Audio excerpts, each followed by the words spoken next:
बिस्मिल्लाहिर्रहमानिर्रहीम। अस्सलाम वालेकुम नाज़रीन, उम्मीद है आप खैरियत से होंगे।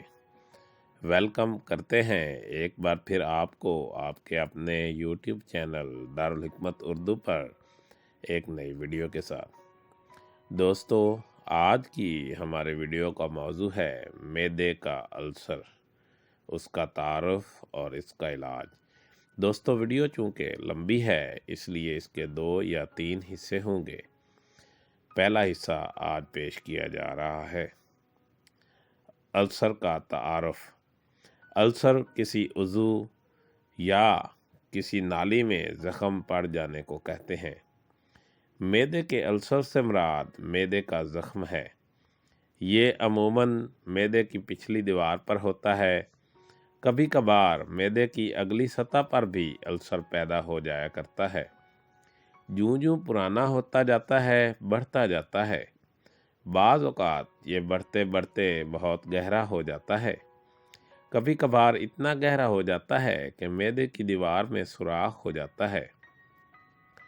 तिब में ये मैदे के अंदर या छोटी आंत के सिरे पे होने वाला ज़ख़म अल्सर मैदा कहलाता है। दोस्तों, अब बात करते हैं निज़ाम इन्हज़ाम की।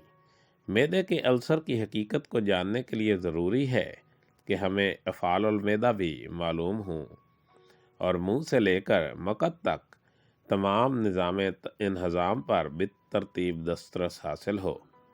जो खुराक भी हम खाते हैं वो इब्तदाई सूरत में इस काबिल नहीं होती कि फ़ौरी तौर पर जिस्म को तवानाई बख्श। खाई जाने वाली ग़िज़ाएँ निज़ाम इन्हज़ाम से गुज़रते हुए ही जिस्म का जुज़ बनती रहती हैं।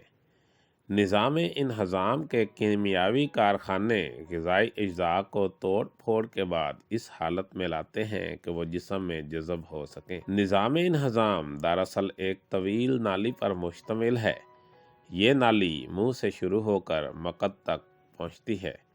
इस नाली से जिस्म के मुख्तलिफ अज़ाए हज़्म जैसे मैदा, आंतें, गुदूद, अज़ाए जिगर, लुबलबा और तहाल वग़ैरह मुंसलिक होते हैं। इस नाली के मुख्तलिफ हिस्से हैं और हर हिस्से के अपने मखसूस अफ़आल हैं। कोई हिस्सा ग़िज़ाओं को तोड़ फोड़ रहा है, कोई हिस्सा इन्हें जज़ब कर रहा है और कोई हिस्सा फाजिल मवाद का इखराज कर रहा है। हाज़मा का ये अमल ज़्यादातर एंजाइम्स के ज़रिए होता है। ये हयातियाती मादे कीमियावी अमामिल को बढ़ाने में अहम किरदार अदा करते हैं। ग़िज़ा को तोड़ फोड़ कर छोटी आंत तक पहुँचते और खून में शामिल करते रहते हैं और खून के ज़रिए जिस्म के तमाम हिस्सों तक पहुँच जाते हैं। दौरान खून के दौरान खुलियात अपनी अपनी ग़िज़ा जज़ब करते रहते हैं। बाज़ अज्जा खुलियात को तवानाई मुहैया करते हैं और बाज़ नए टिश्यूज़ बनाते हैं या फिर हयातियाती मवाद मसलन एंजाइम्स वग़ैरह बनाने के लिए इस्तेमाल होते हैं।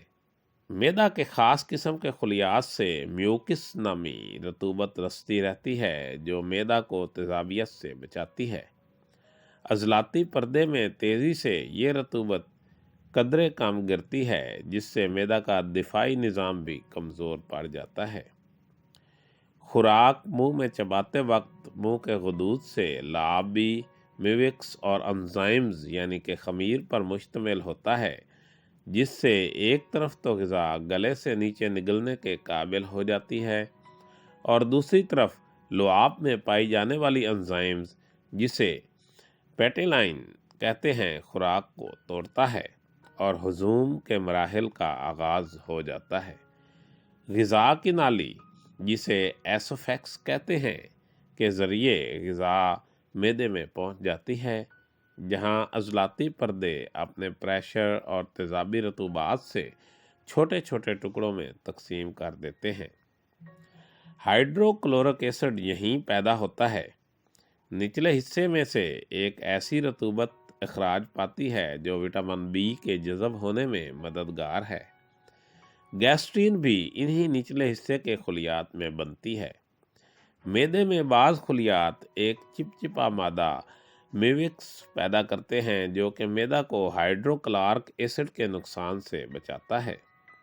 एक और मादा जो मैदा में पैदा होता है वो पेप्सिनोजीन है, जो तेज़ाब से मिलकर पेप्सिन बनाता है। ये मादा खुराक में मौजूद प्रोटीन को तोड़कर छोटे छोटे टुकड़ों में तकसीम कर देता है। मैदे के अज़लात खुराक को पीसते रहते हैं और साथ ही हाजमे की रतूबात इसमें शामिल करते रहते हैं। मैदा में किसी हद तक निशास्ता को ग्लूकोज में तब्दील करने का अमल भी होता है। आम तौर पर खुराक पर मैदे के फ़ेल व अमल में 3 घंटे तक सर्फ हो जाते हैं। इसका इन्हसार खुराक की नौइयत पर भी है।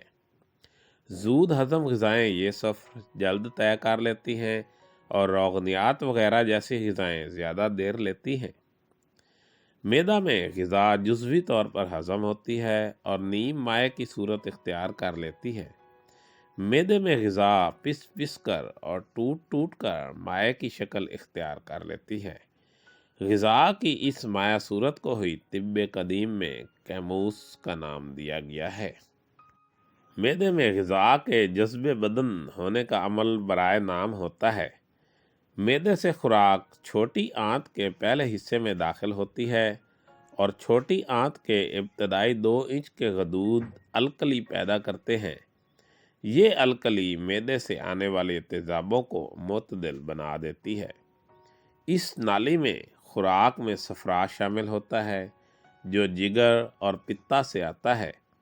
लुबलुबा से आने वाली रतूबात, इंसुलिन वगैरह भी यहीं खुराक में शामिल होती है। ये तमाम रतूबात मैदे की पिछली तरफ मौजूद 4 इंच की नाली के ज़रिए पहुँचती हैं।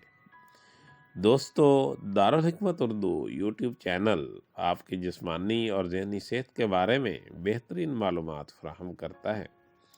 अपनी सेहत के बारे में बेहतरीन मालूमात हासिल करने के लिए हमारे चैनल को सब्सक्राइब करें, वीडियो को लाइक और शेयर करें और कमेंट बॉक्स में कमेंट ज़रूर करें ताकि हम आपकी बेहतरीन आरा से आगाह रहें।